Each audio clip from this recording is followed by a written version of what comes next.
میں جس سال حج پر گیا وہاں ایک بوڑھا شیخ مجھے ملا اور وہ یمن کے علاقے کے عالم تھے، سفید داڑھی تھی. میں ان کے پاس جا کے بیٹھا، لوگ اس کے حلقے میں جمع تھے.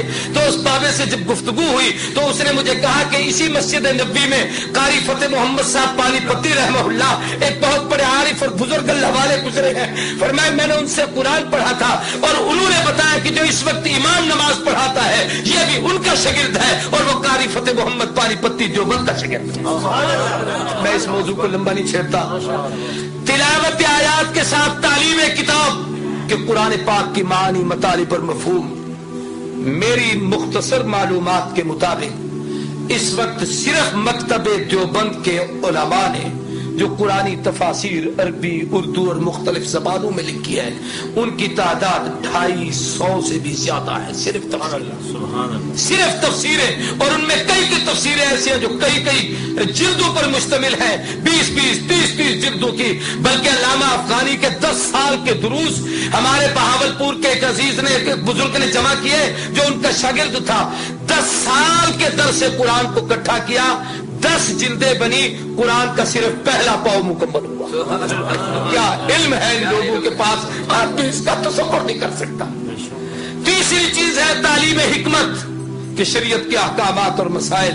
یہ مجھ سے پہلے کہہ رہا تھا عزیز رشیدی کہ ارے بھائی ایک گنگوہی جیسا فقیر پیش کرو، ایک مفتی کفایت اللہ دہلوی پیش کرو، ایک مفتی عزیز الرحمان دہلوی پیش کرو، ایک مفتی محمد شفیع پیش کرو، ایک مفتی محمود پیش کرو جو اپنے اپنے میدان میں فقاہت کے وہ امام اور مجتہد اور شہنشاہ تھے کہ بڑے بڑے لوگوں نے ان کے سامنے گھٹنے ٹیک دیے. اور میں اگر اس موضوع کو چھیڑوں تو لمبی باتیں ہو جائیں گی. علم تفسیر کی خدمت کی ہے تو ان لوگوں نے، حدیث کی خدمت کی ہے تو ان لوگوں نے، فقہ کی خدمت کی ہے تو ان لوگوں نے، مدارس کا جال بچھایا ہے تو ان لوگوں نے. کسی نے حضرت شیخ الہند مولانا محمود الحسن رحمہ اللہ جو دیوبند کا سب سے پہلا شاگرد تھا، استاد بھی محمود ہے، شاگرد بھی محمود ہے. ایک چھوٹے سے انار کے درخت کے نیچے ایک استاد اور شاگرد بیٹھ کر علم کو سیکھ رہے ہیں. اور شاگرد محمود نے جب وہ محمود حسن بن گئے، علامہ زمان بنے، تو کسی نے کہا حضرت آپ کی کوئی تصنیف تو ہمارے سامنے نہیں آئی، آپ اتنے بڑے علامہ کہلاتے ہیں. فرمایا میاں میری تو ہر میدان میں تفسیر ہے، تو میری تصنیف ہے، کس میدان کی تصنیف دیکھنا چاہتے ہو، کون سی کتاب پڑھنا چاہتے ہو؟ اس نے کہا جی ہم نے تو کوئی نہیں دیکھی. فرمایا میرے قرآن کی تفسیر میں اگر کوئی تصنیف دیکھنا چاہتے ہو شبیر احمد عثمانی کو دیکھ لو، علم حدیث میں میری کوئی تصنیف دیکھنا چاہتے ہو میرے شاگرد انور شاہ کو دیکھ لو، اگر فقاہت میں میری کوئی تصنیف دیکھنا چاہتے ہو میرے عزیز الرحمان اور کفایت اللہ کو دیکھ لو. فرمایا اگر تم لوگ میری تصنیف کو دیکھنا چاہتے ہو، سیاست کے میدان میں کچھ پڑھنا چاہتے ہو میرے شاگرد عبید اللہ سندھی کو دیکھ لو. اگر تم میری تصنیف پڑھنا چاہتے ہو جناب والا تعریف کے میدان میں مجھے کچھ دیکھنا چاہتے ہو میرے ایک ہی شاگرد تصوف کا امام اشرف علی تھانوی کو دیکھ لو. میرے اگر تم میرے تدبر اور حوصلے کو پڑھنا چاہتے ہو میرے شاگرد حسین احمد مدنی کو دیکھ لو. میری دعوت و تبلیغ کو دیکھنا چاہتے ہو میرے الیاس کو دیکھ لو. میرا ایک ایک شاگرد ایسا ہے. میں علی وجہ بصیرت کہتا ہوں تاریخ میں 2 انسان ایسے گزرے ہیں جن کی شاگردوں کی مثال دنیا میں نہ پہلے پیش ہوئی نہ قیامت تک پیش ہو سکے گی. پہلے دور میں امام اعظم نعمان بن ثابت ابو حنیفہ امت کا وہ فقیہ اور مجتہد تھا جس کے شاگرد ایک ایک شاگرد ایسا تھا جس کی مثال دنیا نہیں دے سکی. یا دوسرا شیخ الہند مولانا محمود حسن رحمہ اللہ ہے جن کا ایک ایک شاگرد ایسا ہے جو اپنے زمانے اور اپنے فن کا امام ہے جس کی مثال دنیا میں نہیں. میں اس موضوع کو لمبا نہیں کرتا، میں مختصر بات عرض کرتا ہوں.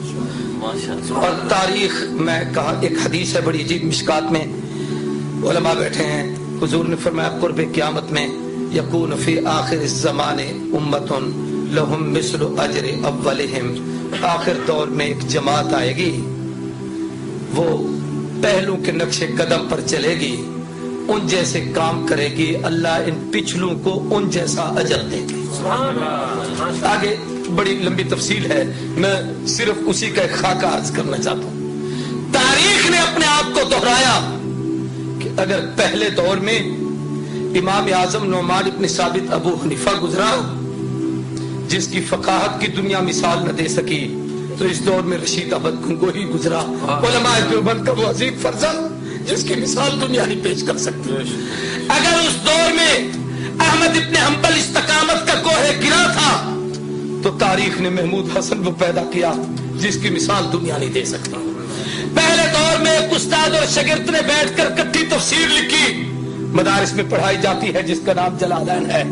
تو اللہ نے ہمارے اکابر میں ایک استاد اور ایک شاگرد، علامہ شبیر احمد عثمانی شاگرد، شیخ الہند مولانا محمود حسن استاد اور شاگرد نے بیٹھ کر وہ تفسیر لکھی جس کی مثال دنیا نے پیش کر سکتی۔ میں کہتا ہوں پہلے دور میں اگر اللہ سلام کروڑوں جزا عطا کرے، بخاری کی قبر پر اللہ رحمت نازل کرے، امام بخاری نے بخاری لکھی ہے تو اس کو سمجھانے کے لیے انور شاہ کشمیری نے جو اس کی شرح لکھی ہے، تاریخ میں آج تک اس جیسی کتاب نہیں آ سکی۔ پہلے دور میں امام مسلم صحیح مسلم لکھ کے گئے ہیں، علامہ شبیر احمد عثمانی نے فتح الملم 5 جلدوں میں لکھی ہے، آج تک اس کی مثال دنیا نہیں پیش کر سکی۔ اگر امام ابو داؤد نے ابو داؤد لکھی ہے، بل الموجود ابو داؤد کی شرح مولانا خلیل احمد سہارنپوری رحمہ اللہ نے لکھی جس کی مثال آج دنیا نہیں دے سکتی۔ وہ امام مالک موطا امام مالک لکھ کر گئے، شیخ الحدیث محدث عصر مولانا محمد زکریا قادری مہاجر مدنی نے جس وقت اس کی شرح لکھی، ایک عرب کے شاعر کو یہ کہنا پڑا قد حنف الموطا، اور زکریا نے کیا موطا امام مالک کی شرح لکھی ہے کہ اس کو پڑھنے کے بعد ایسے لگتا ہے کہ شاید امام مالک بھی ابو حنیفہ کا مقلد بنا۔ ہمارا ایک ایک عالم بے مثال، ایک ایک عالم با کمال، ایک ایک عالم لازمال۔ میں یہ کہہ دوں تو بے جانی خدا کی قسم، اگر وہاں بخاری کی قبر سے خوشبو آئی ہے تو یہاں 6 مہینے تک لاہور کی امام الاولیاء مولانا احمد علی لاہوری کی قبر سے، اور اب تو ہزاروں ایسے ہیں جن کی قبروں سے جنت کی خوشبو دنیا میں مہکی ہے۔ اللہ نے دکھایا ہے کہ یہ وہ اہل حق ہیں، یہی وہ لوگ ہیں، یہ وہ اللہ کے برگزیدہ لوگ ہیں جو پیغمبر کے اس مشن کی تکمیل کر رہے ہیں جس مشن کے لیے اللہ نے اپنے نبی